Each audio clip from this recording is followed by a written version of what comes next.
Hello and welcome to National Park Wild. I'm Eric, and though it's been a while, I'm returning to individual park reviews. This is a full in-depth look at my visit to Grand Teton National Park from summer 2020.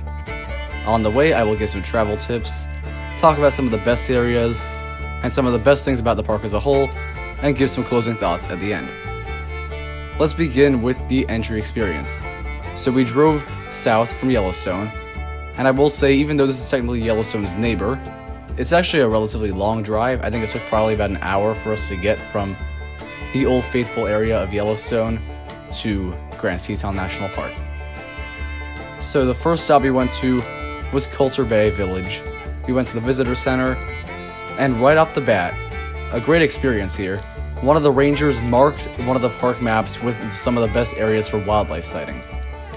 This ended up being very useful, and I'll explain that a bit more later.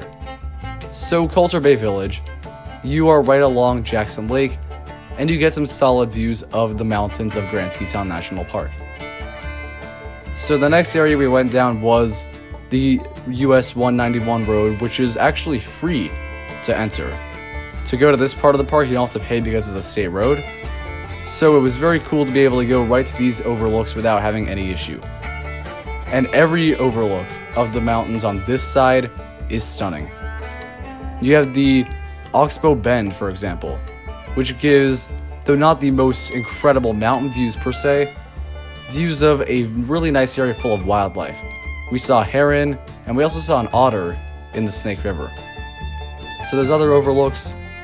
You can go to the Elk Ranch Flats area.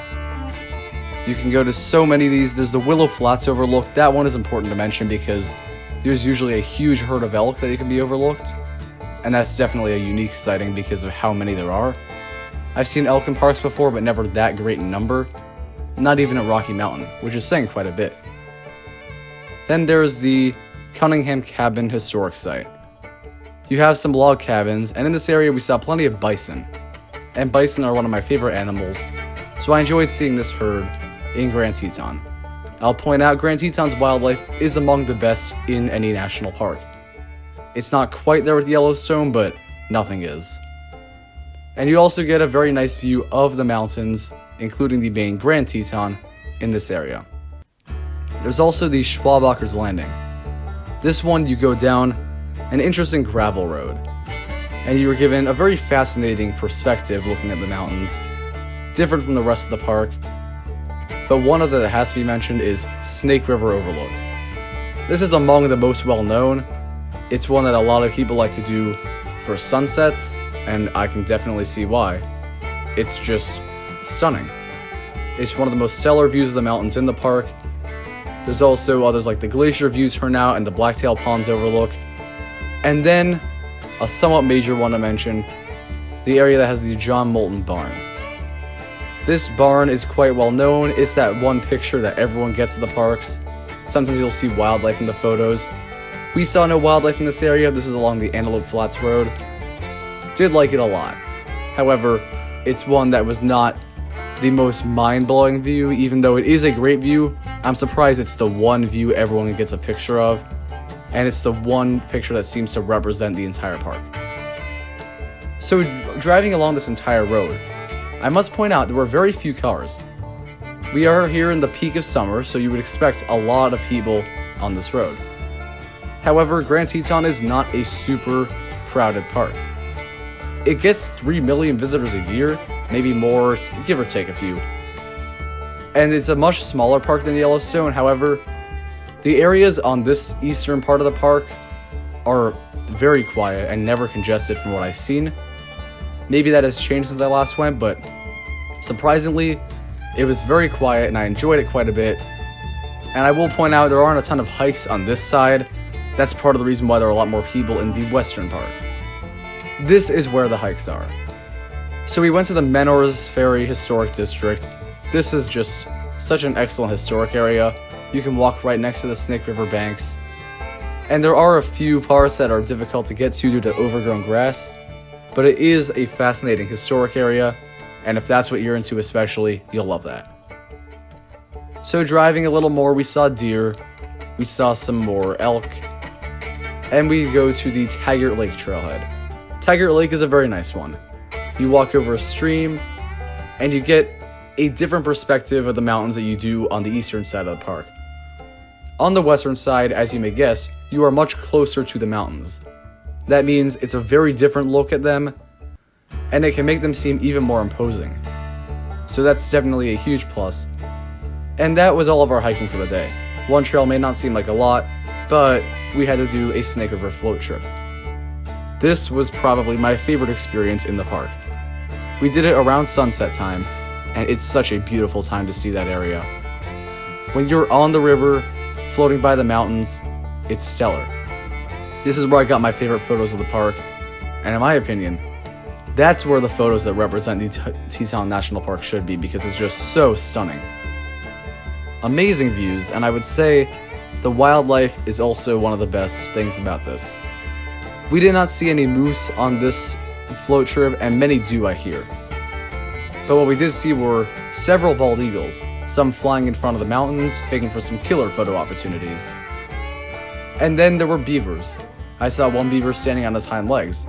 I'd never seen that before, so I thought it was such a cool photo to get. So this tranquil, but fun, and absolutely beautiful float trip was probably my favorite part of Grand Teton, and I highly recommend, if you are able to, definitely go on a float trip if you go to Grand Teton. It's the best way to see the scenery, in my opinion.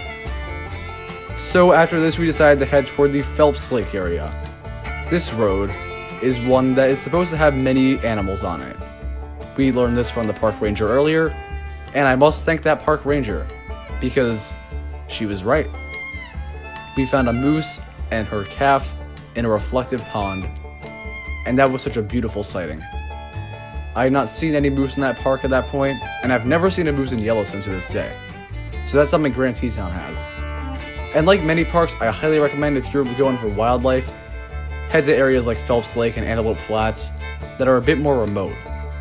And definitely hit them at, sundown or sunrise. These are the times, that is when animals such as pronghorn antelope and moose and deer and elk are the most active. We saw some more moose on the way out of this area, and also we saw a snake while walking around, and some pronghorn antelope. So this was all a great start, and that was the first day at the park. The next day we did Inspiration Point hike.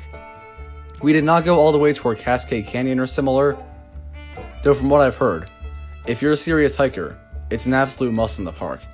You sort of go into the mountains, you're going through a pass, and it is a beautiful trail from what I hear, so definitely, if you're a good hiker, do that. We went to Inspiration Point. Walking around Jenny Lake was nice, and we saw a moose eating some grass and willows. And one interesting thing about this trail is it's where I decided to start this YouTube channel, so that's kind of cool. And as we get to the Hidden Falls, which is a very nice waterfall, Inspiration Point, we look out to Jenny Lake and beyond.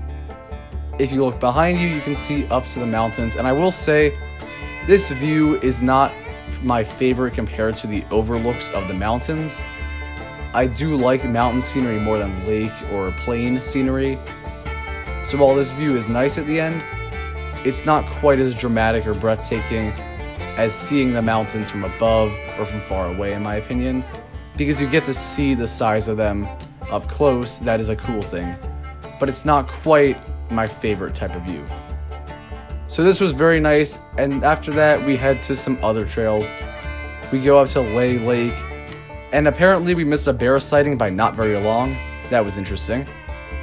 And then after this we head over to Signal Mountain. This drive gives stunning views of Grand Teton. You see all around you panoramic, a lot of surprises here and there, and it's a very enjoyable area. And driving up this road we saw an elk. Following this, we drove to the Jackson Lake Dam to see what that looked like, and it is interesting to see that. And then from there you can also see great mountain views. And this Jackson Lake area with the dam is where you can get some of the best views of the mountains, in my opinion. So following this, it's getting somewhat late after a few more hikes around the Coulter Bay area, and we go to a place where many go for bear sighting. I will say, If you go somewhere near Coulter Bay at sundown and you see a huge horde of people and cars, they're there looking for a mother bear that typically visits that area. We did not see the bear. That said, it was kind of cool to be searching for the bear, and I did enjoy that. And that covers pretty much the entire trip. The next day we left, it was 32 degrees, and that's interesting because it hadn't been quite that cold the other mornings. But overall, Grand Teton is one of my favorite national parks. It's just around 10th place out of the 61 that I've done. It might be slightly lower, slightly higher, but anything above top 20 is mind-blowing, must-do national park status, so this is definitely a great place to visit. It's not the most crowded. It has a lot of wildlife. We actually saw a bighorn sheep on the way out of the park in Jackson as well, so that was kind of a cool sighting. The mountains are some of the most beautiful in any national park. A Snake River float trip is great. Day hiking here is some of the best. And there is just so much to see and do.